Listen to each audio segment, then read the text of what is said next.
Another round of breaking update that is now coming in from the Azadi Square in Tehran that has also been hit. And what is being said that there are pictures that are now coming in as the crisis unfolds with the US-Israeli strike that has now targeted as what Iran has been saying even when it comes to civilian infrastructure. And these are the pictures. Let's put out the latest pictures that have now been shared from Tehran's iconic Azadi Square. Education Minister is saying that civilian infrastructure, including schools, have been damaged. In 20 of them, according to reports coming in from the Iranian authorities, that nearly 170 students and teachers have been killed in the US-Israeli aggression. Now, those pictures were painful. That came in of multiple areas, burial grounds that were being made for those schoolgirls that is now being believed to have been killed, over hundreds of them, during the first round of the strikes that was carried out. However, the claims and the reports have been contradictory. But this is what the Iranian authorities have been claiming from the education minister, saying that civilian infrastructure, including schools, that have now suffered damages. Over 170 students and teachers have been killed in far when it comes to the US-Israeli aggression is concerned. So, Sudhakar sir, what is, when it comes to such kind of pictures that come in, sir, when we speak of collateral damage, civilians are the one who seems to be bearing the brunt.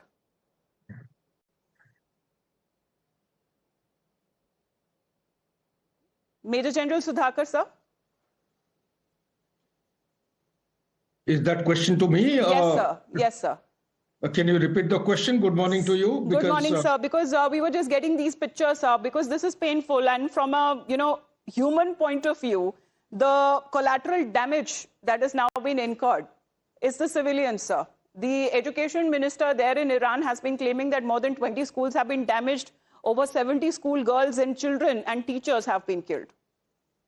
Oh, obviously, goes without saying. Firstly, good morning. Thank you for inviting me for your morning show. And thank you for your patience, sir.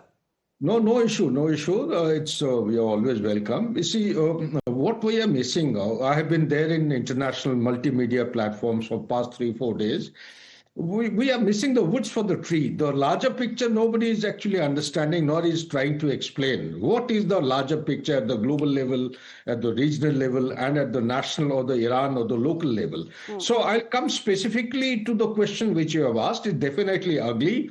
And it is absolutely unacceptable in the rules-based international order. I'm aware of the fact there is no rule in the rules-based international order. We have been making this glib statement quite often.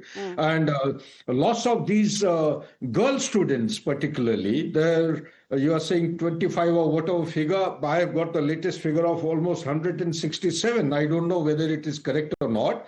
And also there are some old women who have also suffered the same kind of attrition from the firing by Israel as also US attack. So these are not acceptable by no standard. Even the military science world over has got some ethics and discipline and principles.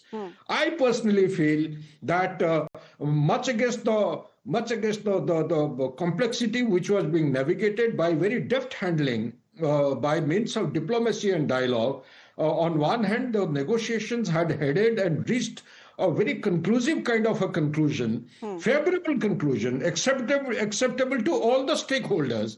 And Iranians had accepted to actually bring down the enrichment percentage to 0%, to the best of my knowledge. I don't see any justification to have gone in for a preemptive attack. That is what is actually troubling me as an ex-soldier of Indian Army. And when you practice a thing like this, it actually violates, it militates the very fundamental principle of warfare.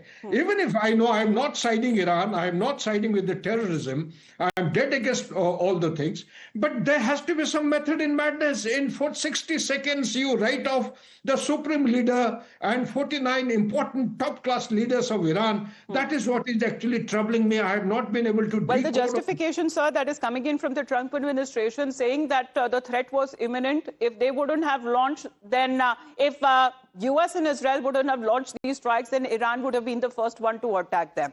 And that seems to be the reason and the justification that has now been given in on part of the US authorities as well. As far as President Trump, just repeating, let's in the meantime also talk about Tehran shaken up by explosions as airstrikes continue amid the broader US-Israel offensive.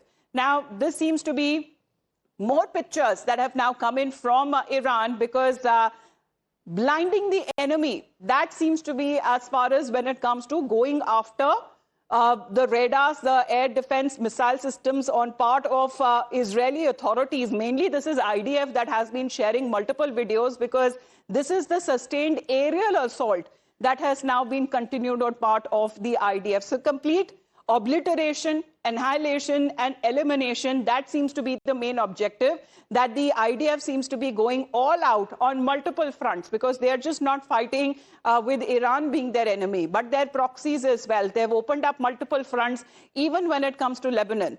Let's in the meantime talk